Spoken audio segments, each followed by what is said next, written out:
Good morning in the Philippines, good evening in United States. Uh, my topic for today is 15 plants with big, beautiful flowers, as in really huge flowers that I've never seen in my life. Yeah, and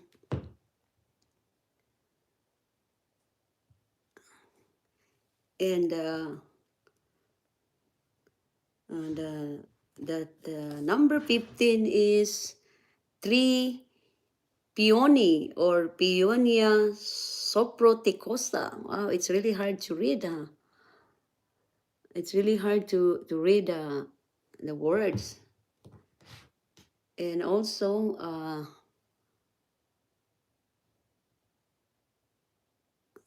and this three peony flowers is bus peony with a bomb type flowers, and also its statement in the spring garden, but three peonies can sport blooms up to 10 inches across on woody stems that do not die back to the ground in winter. Uh, wow, that's pretty huge flowers. And also, and three peonies like the Mrs. Fry cultivar are slow, mature, but s- spectacle of a 5 foot tree. Peony with 50 blooms is worth the wait. Deeply divided,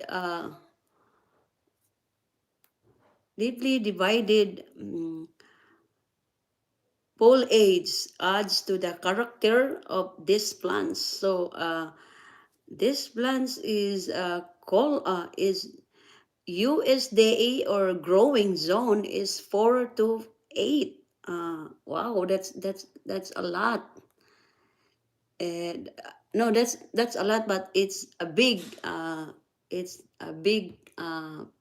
flowers.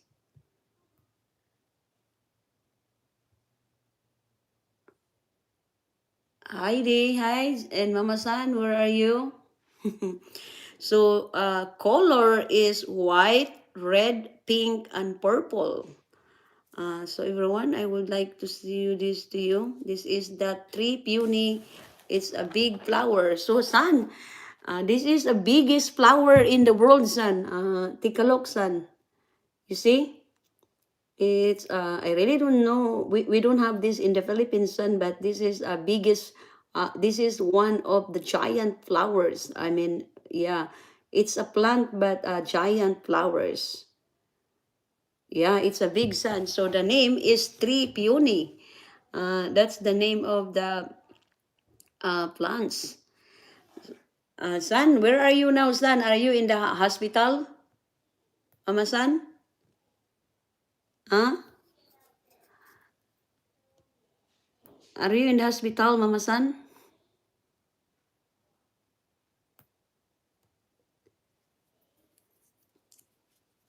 Wait, what is that? Okay. So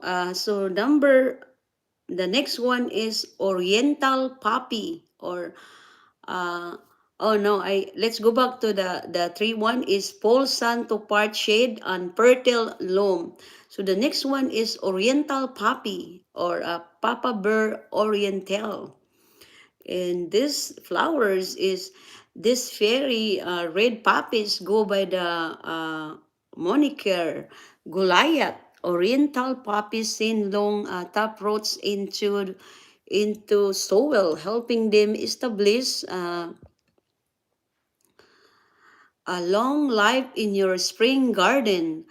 Blooms in excess of 7 inches in diameter are unheard of with happy plants to pamper your puppies.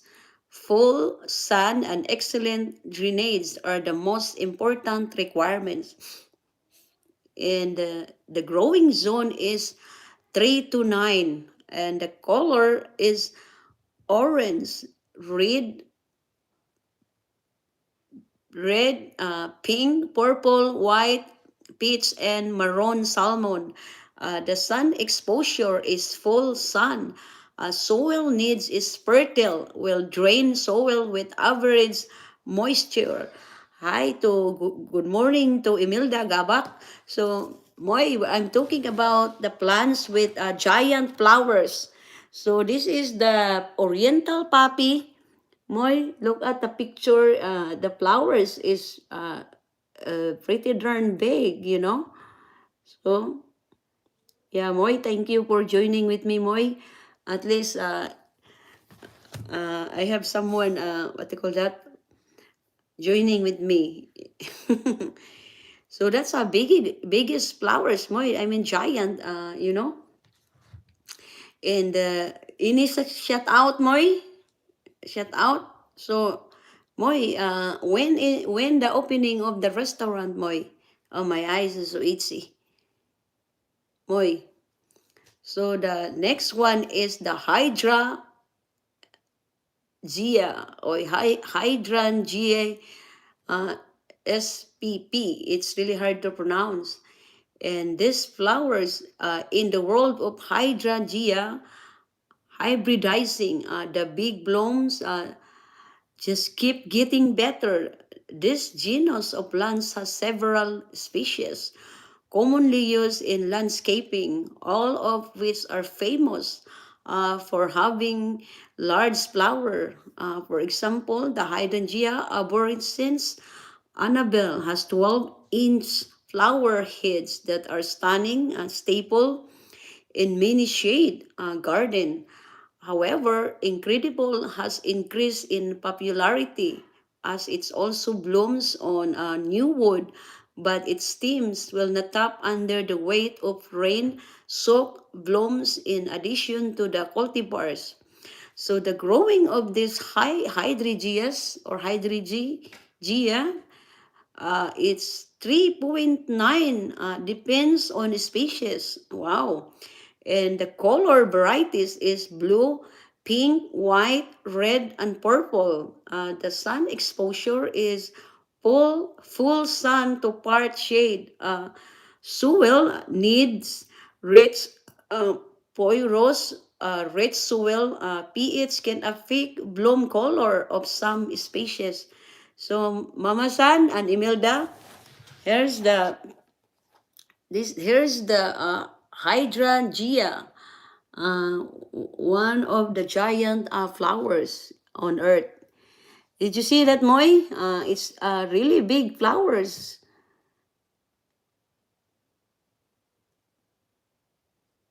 Oh, wow.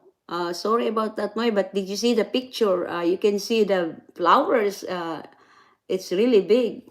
Hi, good morning to Cecil Bedra. So, guys, I discussing here about the plants with a biggest or giant flowers. So that's what I said. This is hydrangea, one of the giant flowers on earth. It's really big and really beautiful. You know. Hi, hides. Son, did you see, son? The flowers. It's really huge, son. You know. So the next one is uh, diner plate dahlia hybrids. So I this one is really big flowers hides. The term diner plate dahlia or dinner plate dahlia is used to describe any dahlia variety with large impressive flowers. Most commercially available dinner plate dahlias are hybrid cultivars. I'm sure we have dahlia in flowers in the Philippines, but this one is really it's really very big. You know, it's a big flowers. Imagine this like many large flowers. Dahlias like more of everything, more sun, more water, or more feeding. Remove side buds to enable plants uh, to direct all energy into producing one giant flower. Stake plants or for support and expect the blooms to mature in late summer. So the growing of this dahlia hybrids is 8 to 11. It's very long, often grown as annual. The variety colors white, pink, red, yellow, orange, purple, and bicolors. Sun exposure is full. Uh, some afternoon shades help in very warm climates. Soil needs well draining soil. So this is the dinner plate dahlia. Hi, Mama San, si Silvidra and Momoy. It's a big flowers, huh? One of the giant flowers on earth. So we have dahlia in the Philippines, but this one is pretty darn big. Huh? Moy, did you see Moy? Mama San? Yeah, there is a dahlia in the Philippine sides, but this one is a giant dahlia. It's a hybrid. It's really big flowers. Yeah, so San is dahlia is big like this. It's really big. This one is growing to 8 to 11. So this one is giant dahlia, Mama San. So the next one is, like I said, because I'm talking about the giant plants with giant flowers. So the next one is a giant water lily. So we know we have a water lily in the Philippines. To those who are watching with me right now, there's a water lily in the Philippines, but this one is a giant water lily. These lilies include about 70 species within at least 5 different genera. They are found across the world, but those most often sold commercially are tropical species. So we can have this in tropical places. Most species have fairly large flower, but those known are giants, have genuinely enormous blooms and leaves. Uh, Moy, do you have a shout out? And also, blooming flowers of Victoria Amazonica strive to keep up with its incredible 10-foot leaves. Oh, my son, it's really big. It's 10-foot leaves. Imagine, Mama San, we can support a small person weight. You can ride in these flowers because it's 10 foot leaves. It's basketball size flowers. Only live for a few days to carry out their reproductive destiny. Although you cannot cultivate this plant, is a typical water garden. Yeah, because the water lily it's floating like in a floating. And you can admire healthy of the giant water lily in a botanical gardens like Longwood Gardens in Pennsylvania.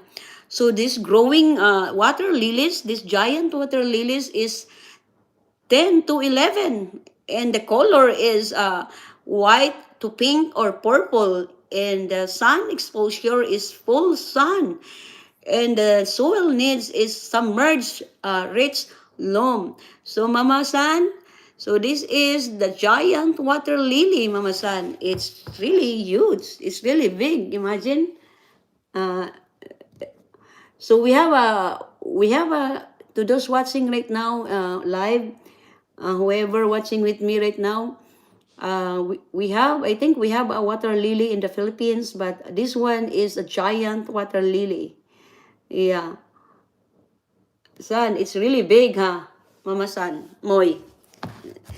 And the next one is the Orient Pit Lily or Lilium hybrids. So this one is really big too. And hybrids of trumpet and Oriental lilies, Orient Pit lilies are increasingly in popularity. as new cultivars continually hit the market. Fragrant. Usually, these kinds of flowers, sometimes they make or they made like a perfume. The lilies. Yeah, imported Bamasan. So this one also, the Orient Pit Lily, it's also a hybrid, and also sometimes they make this perfume lily. And you know what? Fragrant 10-inch blooms appear in late summer on starry. Imagine Mama San is 5 foot steams. Oh wow. A pale yellow variety that lives up to its name like most lilies. Orient pits are best planted in late fall or early spring, or not neutral alkaline soils. Watering with acid enhanced fertilizer will help them thrive. So the growing of this flower is 4 to 8, and the color is white, yellow, pink, apricot, burgundy, red, and bicolors. And the sun exposure is full sun, and the soil is medium moisture will drain soil, thrives, and slightly acidic soil. So Mama San, this is an Orient Pit Lily. Take a look, Mama San. It's really huge flowers. It's it's look like a yellow bell. Huh? Hides. Take a look, Mama San. It's really it's look like no, it's not like a yellow bell, uh but it's really nice. Yeah, it's the it's the stem is 5 foot. It's my God. And the next one is Amaryllis.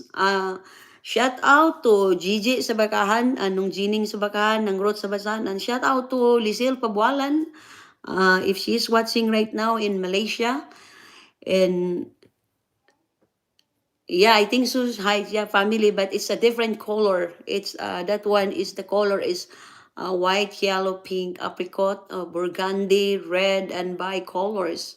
But I think yeah, they are the same. It's water lily also, and also shout out to Perlapi Inot Buholano, and also to shout out to Arlene Pabualan Vilandres. Shout out to Masiva family from Alpon Masiva, and the Masiva family in Cagayan de Oro, and Makabudbud family also in Yumbing, Mambahaw, Camiguin, Philippines. Shout out to my Tatay Juan, and also to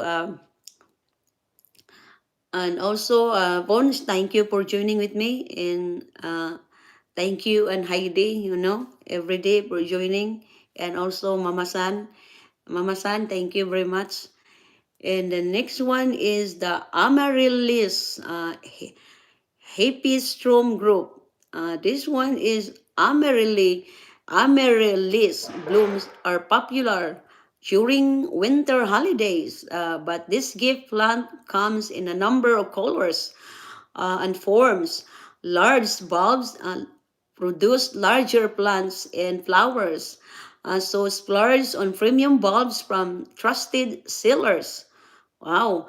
And Mama San, with red and white streaking will produce 8 inches flowers for indoor enjoyment. The Amaryllis bulbs sold commercially are all cultivars derived from hybrids of various Hypistrom species over many years. Amaryllis is best grown in a relatively cool. So this flowers is like a cooler area, and 60 to 65 degrees.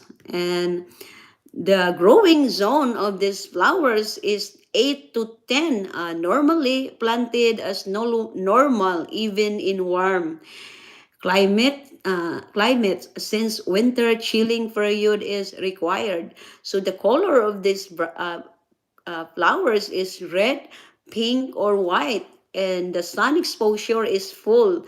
And soil needs humusy, well, putting soil, rich will drain soil when planted on the garden. So, Mama San, this is the amaryllis flowers. I really don't know, Heids, if we have this in the Philippines. Take a look, Heids. Take a look, Mama San, if we have this in the Philippines. Emilda Gabak or Cecil Bidra. I was just wondering if we have this in the Philippine sides. It look like gumamela, ha, Mama San. Uh, it's a really really big flowers. Imagine 8 to 10, and I think this one, the next one is common sunflowers, or Halianthus annos. Yeah, hi. We all know already the common sunflowers, but because sunflowers, this one is everywhere, But this is sunflowers is very giant, Bon. It's a big flowers, It's standard for giant blooms. Yeah, I'm sure, Heinz, but this one is a huge sunflower. And also, not all sunflowers are created equal. See, not all sunflowers created equal when it comes to size. Mammoth is an heirloom variety that reliably produces a 12 inches flower. 12 inches flowers, that's huge. Packed with oil, rich seeds, and Sanzelia is newer hybrid bred to grow a sturdy. Imagine, huh? Take note, son. 16-foot stalk capable of supporting giant blooms. Although sunflowers are drought tolerant, constant moistures and rich soil will yield the largest flowers. In the growing zone, there are true annuals in all climates like NA, but the color is yellow, browns, and burgundies. Also available. Sun exposure is full sun, and soil needs will drain soil rich in nutrients. So, Mama San, this is the sunflowers, Mama San. Common sunflowers, because I have a dress. It's a sunflower. Hi. See, Mama San? So, I'm sure we have sunflowers in the Philippines, but I really don't know how big. Yeah, so I had no idea how big the sunflowers. Yeah. So that's a huge sunflowers, Mama San. And the next one is hardy hibiscus. We all know this. Yeah, I know. It's a really huge flower. Yeah, because this one is growing. It's 12 inches. And because not all the giants, not all sunflowers are really big, there's also a small size of flowers. But this one, is very huge flowers. And the next one is a hardy hibiscus. Hibiscus is mochiutus. The common potted hibiscus plants are tropical species.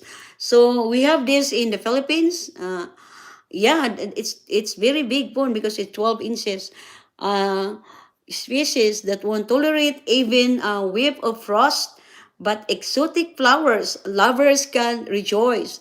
The hardy malo plant hibiscus mosquitos will survive zone 4 winters while still boasting flower diameters. Take note, no, son, exist of 10 inches. 10 inches, it's big. Some varieties features bronze or purple foliage to boast the ornament value, like the gorgeous pink flower. Summer storm in cold regions protect the roots over winter with mulch or straw, especially when the plants are young.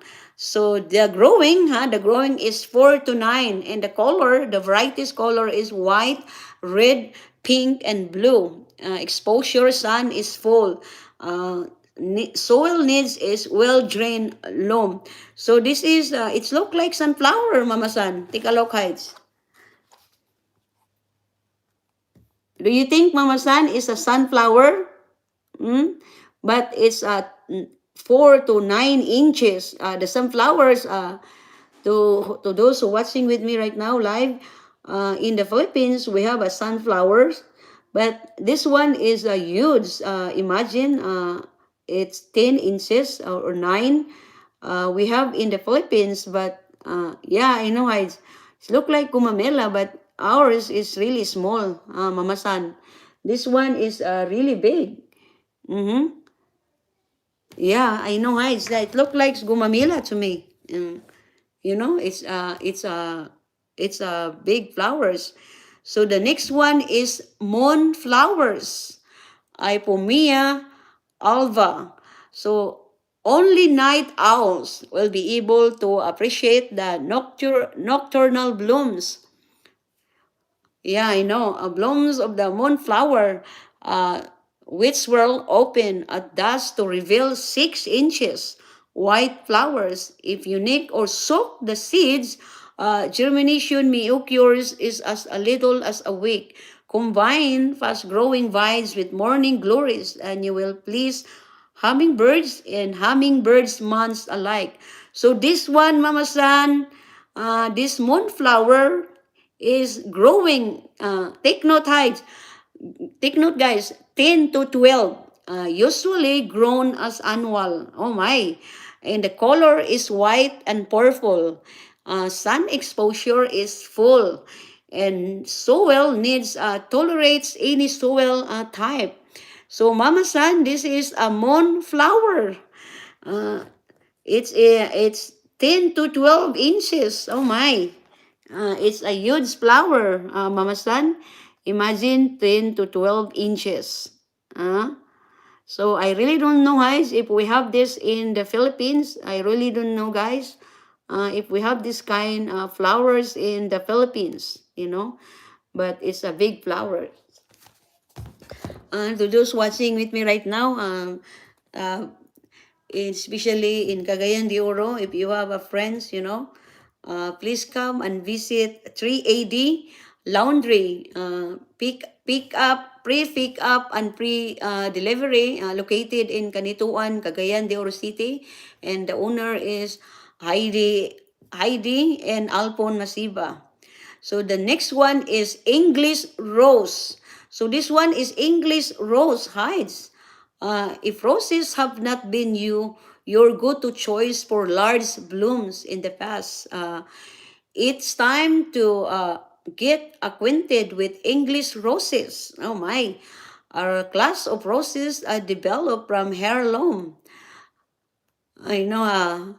And also, varieties by the breeder David Austin with the goal of large, full blooms with a heavy fragrance. Usually, sometimes the people are making also, I think they're making a perfume also, using by roses. And with petals counts of 140 or more per bloom. And these large cup flowers are vase fillers with old world fragrance to spare. The lemon hued Charles Darwin and the 200 petal count. So these flowers heights growing zone is 4 to 11.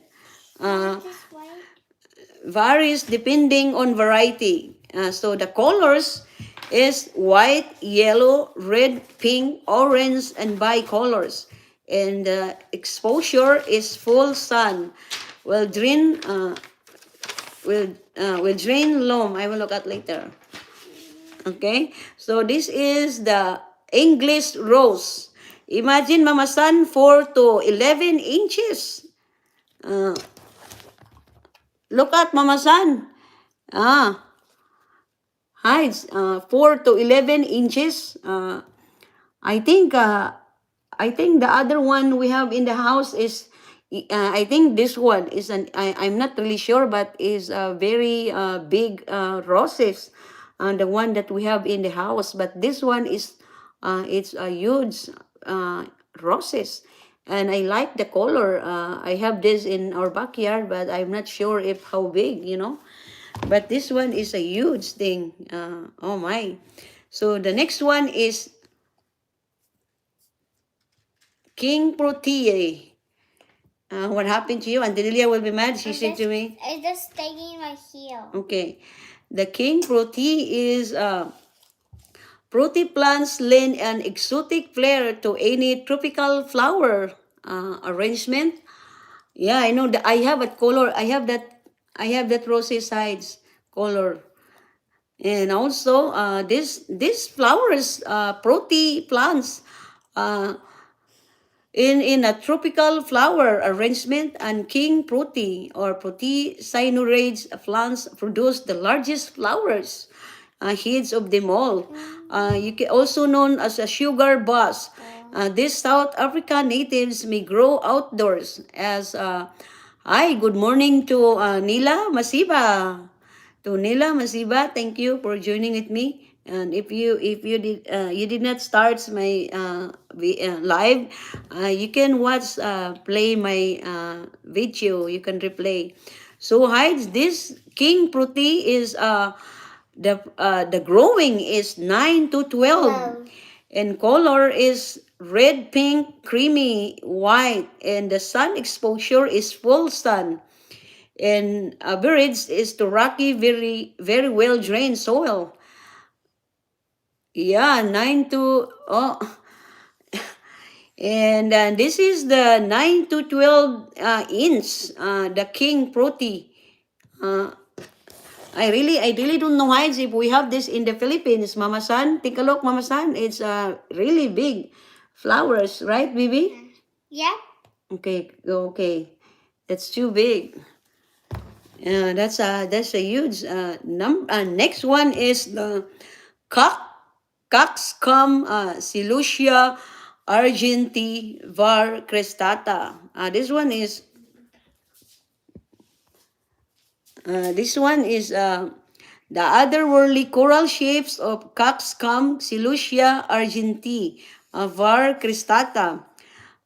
In garden, local point, but add to the velvet texture and foot-long size. And you have a staple for the cat flower garden. And coxcomb plants are easy to grow.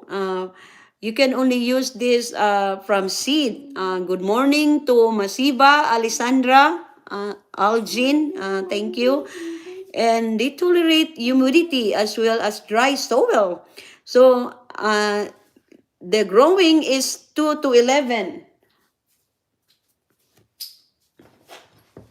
Get your bag. 2 to 11 as an annual. And the color is orange, red, purple, yellow, and pink. So, hides, I really don't know, hides, if we have this in the Philippines, hides. Take a look, hides. Take a look, Mama San. Guys, take a look. If we have this kind of giant flowers in the Philippines.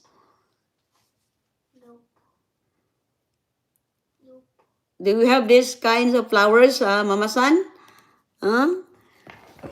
It seems, it looks familiar.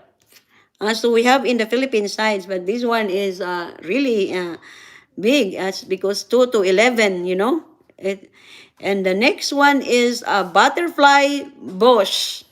The butterfly flowers is a panicle of Budliha. The vidi may be up to, imagine, this is 18 inches in length. Oh my God. With its panicle comprised of hundreds of densely packed flores. Nectar-rich flowers will attract an endless parade. Yeah, me too, son. But this one, son, I really don't know what these flowers also. An endless butterflies over its blooming cycle. Usually stretch into 4 months. Beware of the possibility of a rampant spreading. Wow. Good morning to Ate Alma Masiba. Thank you for joining with me. The growing of these flowers is 5 to 9 inches. The color is purple, pink, yellow, red. Cultivars are also available, and sun exposure is full. And soil needs average will drain soil. So guys, the butterfly boss, I really don't know if we have this kind of flowers because this is a giant flowers. Uh, I didn't know if we have this in the Philippines. Take a look. And there is a butterfly on the flowers. So I didn't know if we have this in the Philippines, but this one is a really huge flower, you know. Yeah, so do you think that we have this in the Philippines? Heights? Oh, Mama San? Uh, the butterfly boss. Yeah, I don't think so, Heights. To good morning to Cookie Machachuki. Oh, hi to good morning to Arlene Pabualan Vilandres. Thank you, my dear friend, for joining with me, and also to Jessa Moridas. And if you don't, if you are late, you can review my live because you know why? You can see all the giants flowers on earth. Yeah. So next one is the camellia.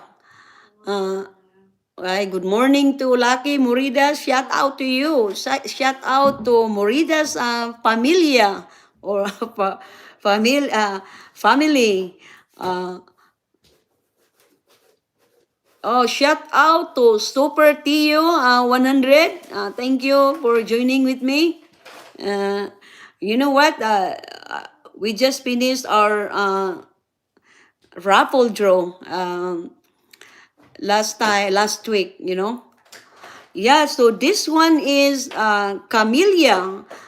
This one is camellia is kind of famous flowers, but I had no idea if we have this in the Philippines. But for southern gardeners, there's nothing quiet like the charm of camellia vase.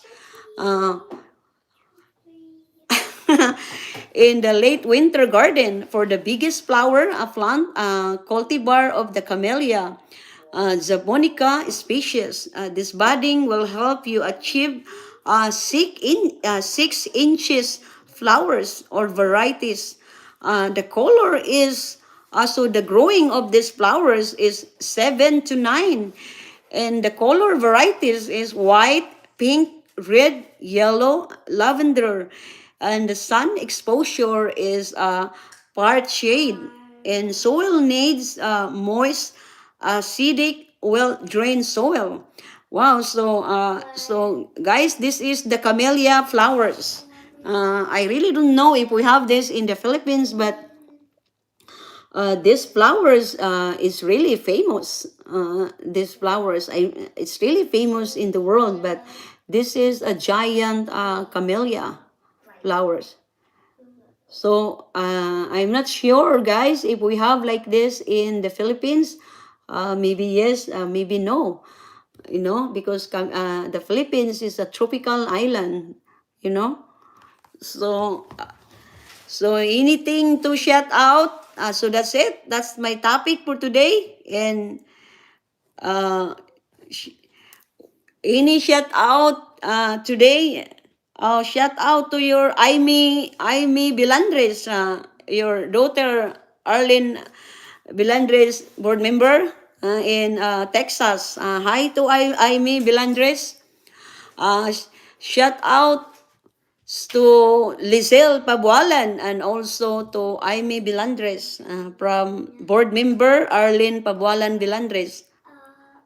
Yeah, I know. I really don't know, but I think I think this camellia. I think we have there is in Korea, you know, because I heard. I mean in the drama that you know that there is a camellia.